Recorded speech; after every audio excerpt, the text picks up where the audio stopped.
real Parisian style feeling. Okay, so you can sit down, have a frog leg, or whatever you haven't tried yet. Frog It's still leg. possible. Or some Palaka po escargot. yun. Kainin natin.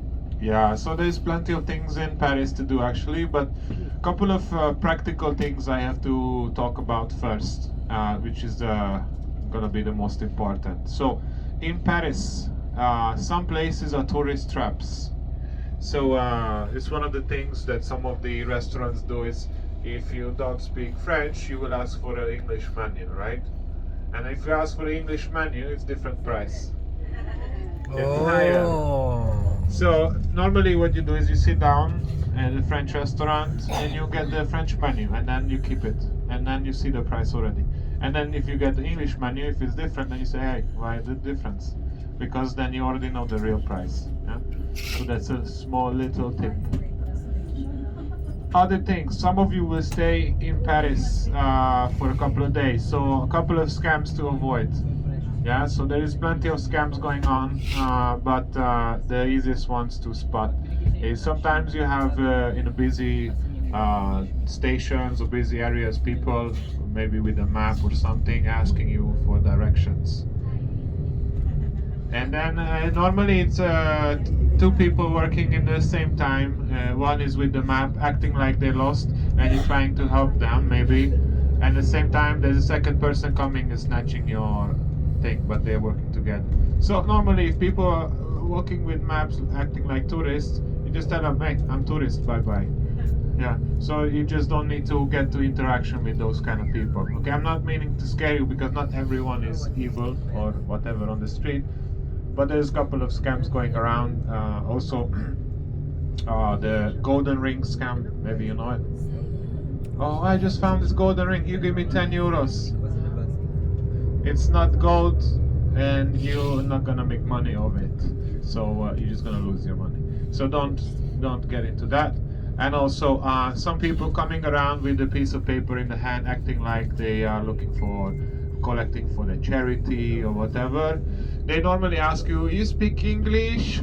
They are not French people actually, they are some Romanian gypsies looking for easy praise like us. So when we get off at each attraction, there might be some of them. Normally they work in groups, young people working in groups. So they will walk like a horde, looking for what to snatch.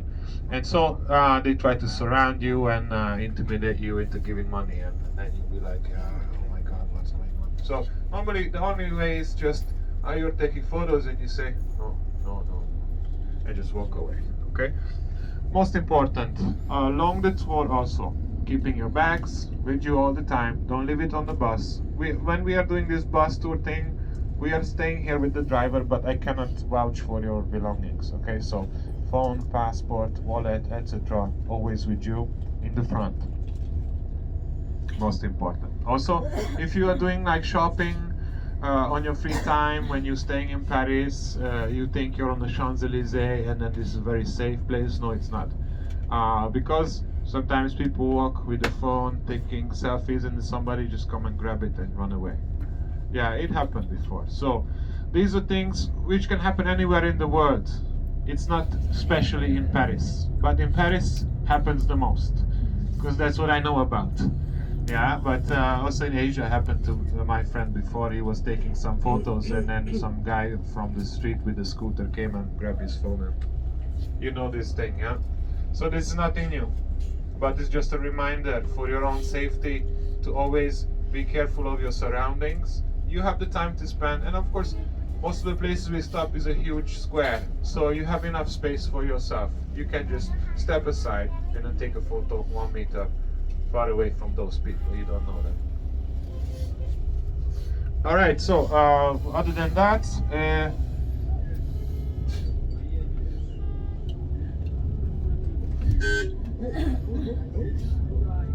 welcome to Paris. Crazy people, crazy traffic. No, it's a lawless country. So normally this is nothing. If you come here in September, gets even crazier. People pushing. no consideration for anybody else in the world. So they are really just thinking about themselves. So that's how Paris life is: pushing and running and grinding. So this is not really the place to grow up. Yeah, they're not rude. There's just mentality. For them, it's normal. Yeah, but if we've been to other parts of France already, you've seen the people there more relaxed. They don't care. Here, they also don't care, but rude. Okay, so that's normal here. So don't worry, it's nothing personal. You don't take it. They just don't care. Yeah, it's not. They're not gonna be your friends for sure. So, but anyways, we are going to see Paris now, and actually we're already driving in Paris. Paris is inside city you have about 2 million people, but the whole Paris area, Greater Paris area, 12 million population. So it's busy all the time. Summertime is the only time in August when there is not as many people in Paris. Most of them already outside enjoying their holidays, and then they come back on September the 1st, back to school, back to business, back to the grind. So back to rushing and running and pushing the gas. So that's how it goes in Paris. So in Paris there are some good parts, there are some bad parts, there are some places which worth visiting, some places worth avoiding, but mostly the area which is like the touristic parts, it's alright. In case you guys are going to Montmartre, also be careful, a lot of scammers in the area. Montmartre, Sacré-Cœur. Sacré-Cœur, one of the famous Paris attractions. It's Montmartre, the place's name, and on that you have the beautiful Sacré-Cœur church. So that's a very famous spot to go as a tourist. So first of all, we're going to start off visiting. Paris is center part, the axis of Paris, they also call it. You have the most important attractions in that segment of the city, which is right along the Seine River. So the Seine River is in the middle of the city of Paris, and the oldest part of Paris is actually right next to the area, which is Île de la Cité. Île de la Cité, two small islands. One of the islands has the Notre Dame Cathedral, and the island of Saint Denis, and also you have next to it the Latin Quarter. So the Latin Quarter is the place where the history of the city of Paris began with the Romans. The Romans called it Lutetia. Lutetia was the name of Paris, named by the Romans. So it's called Quartier Latin, is the Latin Quarter. Or there used to be the city center for the Roman settlement. And that's the oldest part of the city. Now it is famous also for the universities in the area. So a lot of the universities, famous Sorbonne University as well, one of the oldest universities in the world, also in the area. So a lot of places which worth visiting. And now we are in an area called Montparnasse. Montparnasse used to be the famous area in the 20s, 1920s. They call it the La Belle Époque. It's the beautiful era before after the Second World War and before the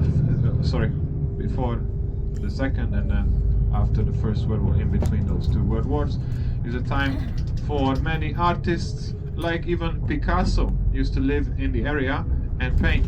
Montparnasse. Montparnasse used to be a place full of cafes and restaurants for all the artists, painters and so on, philosophers, writers, famous people of that time period of the 1920s. And Montparnasse was a center for those people to gather around and spend their time in these cafes. So the cafe culture, very important in the Paris history. So the history starts with the Romans settling down by Lutetia. Later on, the Frankish people move into the region, and then Paris grows into a sizable city. And Louvre, what we call the Louvre Museum today, was the place of another fortification castle along the river. Okay, so the river was very important strategically for Paris, because that's where all the goods came in and the travelers could also come to Paris. And that's why the fortification was built on the river, also to protect the city of Paris from invaders. Because in the 8th and the 9th century, a lot of times there was the Vikings coming in, the Danes. The Danes were coming into to Paris a couple of times and wreaking havoc and sacking the city. And so that is also connected to the history of the city. Back then, the historical center was basically surrounded by walls, protected to repel the invaders of the city. And then later on, this fortress of the Louvre was transformed into a palace, but only around the time of the French Bourbon kings, right? So it used to be the center for politics. So here actually we are now at the tower Montparnasse. Is 210 meters high. Yeah, it's the brown tower here, very ugly, but don't have to worry about it. When you're on it, you cannot see it. So in the evening, guys, we're coming here and we're gonna go up. Yeah, we're gonna go and take the elevators up to the top. There's a nice viewing deck on top, and we have a nice view. All right, so we can see the whole city from above, not just from the streets, because street view is very limited. All right, so yeah, so the city center has all these buildings. The palace of the Louvre, until the time of Louis XIV, was the center and the living place for the King of France and his family, for the royal family. And Louis XIV was the famous person, the great king, or they call it the Sun King, who built the palace Versailles.